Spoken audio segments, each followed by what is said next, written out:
Hey everybody, hope you're doing well. Just a kind of quick update about what is happening and so on and so forth, because obviously I've been updating you each week with my half marathon training plan, and this would have been the end of week 5.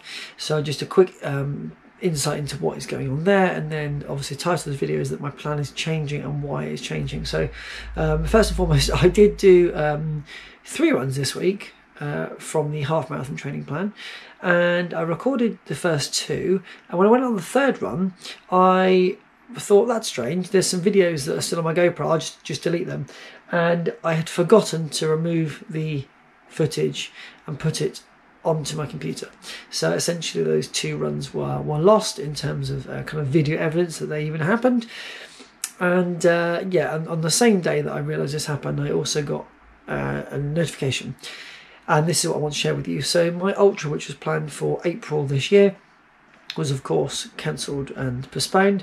They did it with actually quite a bit of notice, so I did know relatively well in advance that I could just ease back on the training because it wasn't going to happen. And at that point I wasn't too sure if it would even happen at all this year. I just assumed it would happen next year. Now they've suggested that it's going to happen on the 19th of September this year, which leaves me in a bit of a quandary, because I had obviously the choice of continuing this half marathon training plan or switching to train for the ultra, because of course I need to be able to train in a slightly different way, or a very different way, to be able to achieve the ultra distance.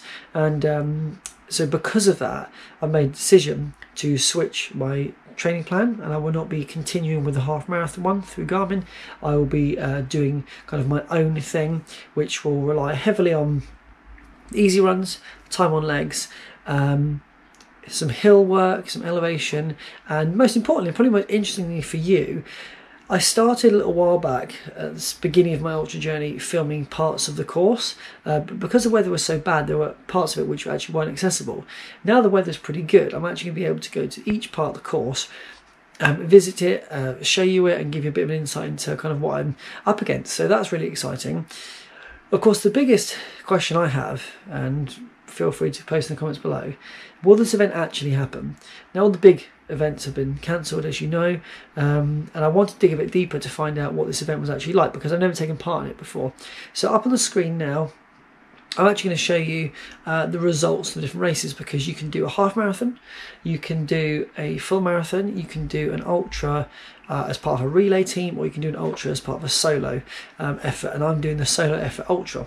So you can see there from the half marathon results the kind of speed that you need to do in order to come first.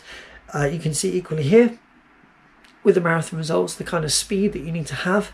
I mean, those results are, as far as I'm concerned, very, very good, very strong. Now, for those who are wishing to do the ultra, you can see there that the time is 4 hours and 37 minutes.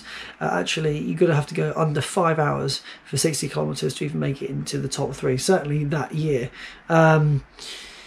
So this year I thought what I would do is just kind of get an understanding of what is this race like. Are we looking at a field of 1,000 plus?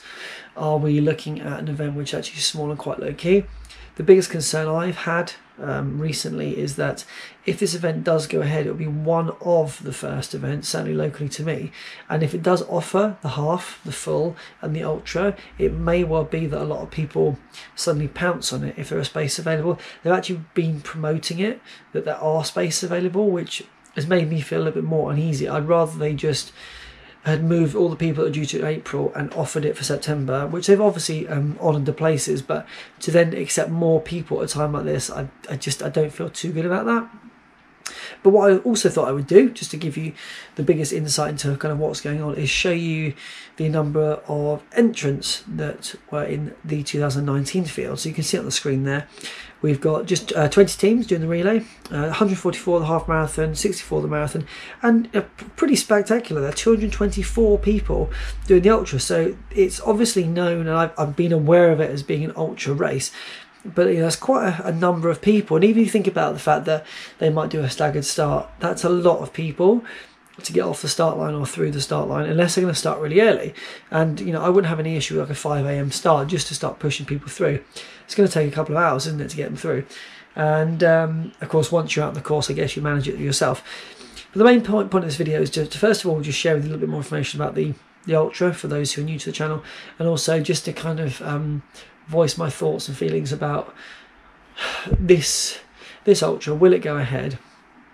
I need to adapt my training to assume that it will, because essentially I've paid for my entrance, it's been honoured, it's been moved to September, and if it is to go ahead and times are different then, and things are different, and lockdown is different, and rules are different, then the other obviously question is, will I be taking part? And I'm going to train with the view that I will take part, but I'll also be very comfortable with the idea that if I get nearer to the time and I don't feel easy about it, then I will just pull the plug, because at the end of the day I'm not willing to put myself at any sort of risk or danger for the sake of a race. It is just literally a race to me, and that's it. Obviously it's a really big deal, it's my first ultra, but in terms of like black and white, it is just a race, and there'll be many others.